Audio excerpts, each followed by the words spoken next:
Hello to all my learners present over here. Welcome to the channel. आज के इस video lecture में हम कानपुर यूनिवर्सिटी की क्लासिकल सोशोलॉजिकल थ्योरी जिसके कि हम 2024 का जो हम क्वेश्चन पेपर सॉल्व कर रहे थे, जिसके कि हम ऑलरेडी 15 क्वेश्चंस को लास्ट वीडियो लेक्चर में हमने कवर किया था, उसकी ही आज हम 16 से लेके आगे के क्वेश्चंस को सॉल्व करने वाले हैं। तो आज का फर्स्ट क्वेश्चन है, निम्नलिखित में से कौन संघर्षवादी सिद्धांत से संबंधित नहीं है? Which of the following is not related to conflict theory? MacIver, Coser, Dahrendorf and Marx. तो जैसा कि आप जानते हैं कि जो मार्क्स है वो कॉन्फ्लिक्ट थिंकर में ही आते हैं मार्क्स। इसके अलावा डेरेंडॉफ, कोजर, कॉलिन्स, ये सारे ही जो थिंकर थे ये आपके कॉन्फ्लिक्ट थिंकर में आते हैं, कॉन्फ्लिक्ट थ्योरी उन्होंने थी। बट अगर हम मैकाइवर की बात करें तो जो मैकाइवर आपके थिंकर हैं वो नहीं होंगे, वो संघर्षवादी विचारक नहीं थे। तो इसका जो राइट आंसर होगा वो होगा ए। नेक्स्ट क्वेश्चन है, मार्क्स के अनुसार वर्ग निर्माण का प्रमुख आधार है। According two marks the main basis of class formation is. First one is social, economic, religious and cultural, यानी कि सामाजिक, आर्थिक और धार्मिक और सांस्कृतिक। तो जो मार्क्स थे वो आपके इकोनॉमिक बेसिस की बात करते हैं। इकोनॉमिक बेसिस पे वो बताते हैं कि जो भी मार्क्स थे उन्होंने आर्थिक आधार बताया है। वो कहते हैं कि एक जो है उसको उन्होंने हैव बताया था, क्योंकि आर्थिक बेसिस पे ही, यानी कि इकोनॉमिक बेसिस पे, क्योंकि वो जो पूंजीवादी वर्ग था उनके पास सब कुछ था तो वो हैव्स थे, तो आर्थिक आधार पे ही बताया था। एक जो है जिसके पास सब कुछ है, यानी कि आपके जो बुर्जुआसीज थे, और उसके अलावा वो श्रमिक वर्ग या सर्वहारा वर्ग की बात करते हैं जिनके पास कुछ नहीं है, तो हैव और हैव नॉट। तो मार्क्स जो है वो इकोनॉमिक बेसिस पे क्लास फॉर्मेशन की बात करते हैं, आर्थिक आधार पर। नेक्स्ट है, यथार्थवादी और अयथार्थवादी संघर्ष को किसने वर्गीकृत किया है? Who classified realistic and unrealistic conflict? इसका जो राइट आंसर होगा वो होगा कोजर। जो आपके कोजर थे उन्होंने अनरियलिस्टिक और रियलिस्टिक जो क्लासिफिकेशन है कॉन्फ्लिक्ट का वो दिया है। यथार्थवादी और अयथार्थवादी संघर्ष में इन्होंने वर्गीकृत किया है संघर्ष को लेविस कोजर ने। इसके अलावा अगर आप देखें तो डेरेंडॉफ, मार्क्स भी जो है ये कॉन्फ्लिक्ट थिंकर में आते हैं। तो स्पेसिफिकली आपको ये लर्न करना पड़ेगा कि जो यथार्थवादी और अयथार्थवादी संघर्ष है इसके बारे में कौन बात करता है, तो ये आपके कोजर बात करते हैं। नेक्स्ट क्वेश्चन है, संघर्ष एक प्रतिद्वंदिता है जिसमें विरोधी का उद्देश्य अपने विरोधियों को घायल करना या उन्हें समाप्त करना होता है। Conflict is a rivalry in which the object of opponent is to injure और eliminate his opponent. Who said? संघर्ष को एक प्रतिद्वंदिता किसने बताया है? और इसमें उन्होंने ये कहा कि जो विरोधी होता है उसका उद्देश्य अपने विरोधी को घायल करना या उसे समाप्त करना होता है। जब दो लोगों के बीच में जब किसी भी चीज़ को लेके कॉन्फ्लिक्ट होता है तो हर एक इंसान अपने विरोधी या प्रतिद्वंदी को क्या करना चाहता है? उसे घायल करना चाहता है, उसे ख़त्म कर देना चाहता है। ऐसा किसने कहा है? तो इसका जो राइट आंसर है वो है लिप्सिट। ये इसमें जो राइट आंसर होगा वो होगा डी। नेक्स्ट क्वेश्चन है, प्रकार्य, अकार्य और नकार्य शब्दों का प्रयोग किसने किया है? इसमें प्रकार्य, अकार्य, ये नकार्य जैसा वर्ड नहीं यूज़ किया था हिंदी में, कई बार ट्रांसलेशन में थोड़ा सा गड़बड़ हो जाता है। इसको आप इंग्लिश वर्जन से याद कर सकते हैं। Function, non function and dysfunction जो है ये मर्टन बताते हैं। हमने अभी पहले देखा था कि मर्टन ने फंक्शंस के कितने टाइप बताए हैं, तो ये ही है लास्ट क्वेश्चंस में अभी हमने देखा था कि मर्टन के फंक्शंस के टाइप्स आपसे पूछे थे कि टोटल उन्होंने कितना क्लासिफिकेशन बताया है। तो ये जो क्लासिफिकेशन है फंक्शंस का ये मर्टन के अकॉर्डिंग है। इसका राइट आंसर है सी, जिसमें वो फंक्शंस, नॉन फंक्शन और डिसफंक्शन बताते हैं।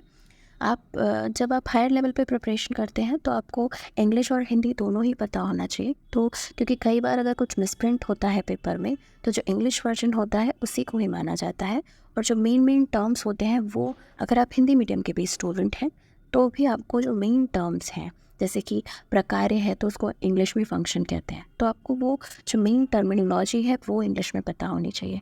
जैसे कि कहीं संघर्षवाद लिखा है तो वहीं पे कन्फ्लिक्ट लिख दिया, तो इस तरीके से जो मेन टर्मिनोलॉजी है उसे आप इंग्लिश में ज़रूर लर्न कर लें। तो ये आपके लिए काफ़ी आसान होगा एग्ज़ाम में, क्योंकि अगर हिंदी में कुछ मिसप्रिंट है या उसमें आपको समझ नहीं आ रहा है तो आप इंग्लिश वर्जन देख के समझ सकते हैं। नेक्स्ट क्वेश्चन है, class and class conflict in industrial society पुस्तक के लेखक कौन है? Who is the author of the book class and class conflict in industrial society? ये जो बुक है ये है आपकी डेरेंडॉफ की, ये आर डेरेंडॉफ थे, उनकी बुक है class and class conflict in industrial society. Next question है, सोशोलॉजिकल थ्योरी पुस्तक के लेखक कौन है? Who is the author of the book sociological theory? तो सोशोलॉजिकल थ्योरी जो बुक है ये है आपकी मर्टन की, इसका राइट आंसर होगा डी। देखिए बुक्स बहुत इंपॉर्टेंट है, आप ये जितने भी क्वेश्चंस हैं ये आपके net, PGT, assistant professor, CUET, sociology के जो भी एग्ज़ाम्स होते हैं जिसमें आप ऑब्जेक्टिव सोशोलॉजी के लिए प्रिपेयर करते हैं तो ये क्वेश्चंस इंपॉर्टेंट हैं। और अगर आप BA MA भी कर रहे हैं तो उसके लिए भी जो ये क्वेश्चंस हैं ये इंपॉर्टेंट है। नेक्स्ट क्वेश्चन है, प्रकट प्रकार्य शब्द का प्रयोग किसने किया है? Who has used the term manifest function? तो मैंने आपको बताया था या आप जानते भी होंगे कि जो मर्टन है वो मैनिफेस्ट फंक्शंस और लेटेंट फंक्शन की बात करते हैं, और फंक्शन के 2 टाइप बताए थे, मैनिफेस्ट और लेटेंट फंक्शन। तो ये जो है इसका राइट आंसर है डी, मर्टन। नेक्स्ट क्वेश्चन है, the function of social conflict पुस्तक के लेखक कौन है? Who is the author of the book the function of social conflict?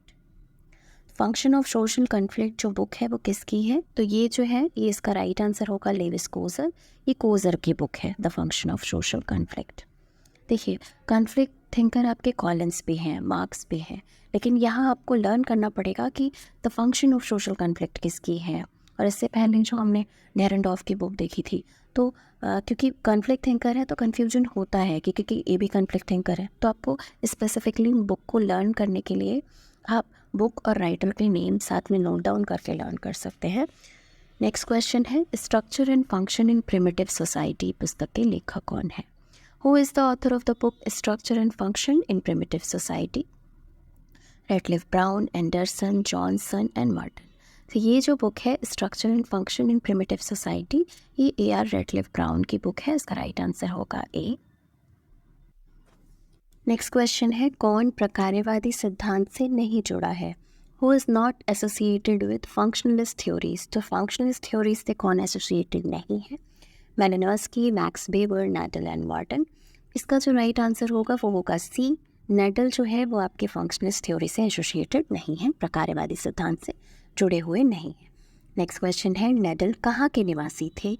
जो नेडल थे आपके, needle is a resident of, needle जो थे ये आपके इंग्लैंड के थे, इसका राइट आंसर होगा ए। नेक्स्ट क्वेश्चन है, सामाजिक संरचना का सिद्धांत किसकी कृति है? Who wrote the book theory of social structure? The theory of social structure जो बुक है वो किसकी है? ये आपके SF नेडल की ये बुक है। ये सारे ही क्वेश्चंस जो हैं ये आपके SF नेडल से रिलेटेड थे, SF नेडल की बुक है। नेक्स्ट क्वेश्चन है, निम्नलिखित में से कौन सा विद्वान प्रकार्यवाद का समर्थक नहीं है? कौन सा विद्वान प्रकार्यवाद का समर्थक नहीं है? Which of the following scholar is not a supporter of functionalism? तो फंक्शनलिज्म का सपोर्टर कौन नहीं है आपसे पूछा है। तो ये जो कोजर हैं, अगर आप इसको एलिमिनेशन मेथड भी अगर आप यूज़ करते हैं तो आप इस क्वेश्चन को सॉल्व कर पाएंगे, क्योंकि जो कोजर हैं वो आपके कन्फ्लिक्ट थिंकर में आते हैं, तो ये फंक्शनलिज्म के फॉलोवर नहीं हो सकते हैं। जबकि डर्कहाइम, पार्सन्स और मर्टन ये सब आपके फंक्शनलिज्म के सपोर्टर हैं, यानी कि प्रकार्यवाद के समर्थक हैं। तो इसका जो राइट आंसर होगा वो होगा डी। नेक्स्ट क्वेश्चन है, सामाजिक व्यवस्था सिद्धांत, सामाजिक व्यवस्था किस पुस्तक के लिए सामाजिक व्यवस्था किस लेखक की पुस्तक है? Who is the author of the book social system? Social system जो बुक है ये आपके पार्सन्स की है, इसका राइट आंसर होगा बी, टी पार्सन्स की बुक है, टैलकट पार्सन्स की बुक है ये। नेक्स्ट क्वेश्चन है, द अंडमान आइलैंडर्स किस लेखक की पुस्तक है? विच author book is the Andaman Islanders? तो अंडमान आइलैंडर्स जो बुक है ये आपके रेडक्लिफ ब्राउन की बुक है, बहुत ही फेमस बुक है रेडक्लिफ ब्राउन की। इसमें जितनी भी बुक्स जो है ये ज़्यादातर इम्पॉर्टेंट बुक्स ही पूछी जाती हैं, इनका रिपीटेशन भी होता है क्योंकि सारी ही बहुत इम्पॉर्टेंट थिंकर्स की बुक हैं। नेक्स्ट क्वेश्चन है, सामाजिक सिद्धांत और सामाजिक संरचना किस लेखक की पुस्तक है? विच author wrote the book social theory and social structure. Social theory और सोशल स्ट्रक्चर जो बुक है ये आपकी मार्टन की बुक है। इसका राइट आंसर होगा सी। नेक्स्ट क्वेश्चन है, ये बहुत ही फेमस बुक है मार्टन की। आप जानते हैं मार्टन पार्सन्स और ये जितने भी थिंकर हैं सारे ही इंपॉर्टेंट हैं आपके सोशोलॉजी में। नेक्स्ट क्वेश्चन है, नव प्रकार्यवाद सिद्धांत के प्रतिपादक कौन है? Who is the exponent of new functionalism theory. जो न्यू फंक्शनलिज्म थ्योरी है ये आपके अलेक्जेंडर की है। इसका राइट आंसर होगा बी। आई होप ये वीडियो लेक्चर आपके लिए हेल्पफुल रहेगा। ऐसे ही वीडियोस के लिए हमारे चैनल से जुड़े रहिए। चैनल पे फर्स्ट टाइम आए हैं तो प्लीज़ सब्सक्राइब कीजिएगा। वीडियो पसंद आए तो प्लीज़ लाइक कीजिएगा, अपने फ्रेंड्स के साथ शेयर कीजिएगा। इसके जो और क्वेश्चंस हैं हम नेक्स्ट वीडियो लेक्चर में सॉल्व करेंगे और ये बहुत ही इंपॉर्टेंट क्वेश्चंस हैं आपके नेट, पीजीटी और सोशोलॉजी के किसी भी ऑब्जेक्टिव एग्ज़ाम के लिए। अगर आपके सिलेबस में ये जो क्लासिकल थिंकर्स हैं आपके वो हैं तो ये इम्पॉर्टेंट रहेंगे आपके क्वेश्चंस। ऐसे ही और वीडियोस के लिए हमारे चैनल से जुड़े रहिए। Keep learning, keep watching and keep sharing. Thank you so much for watching.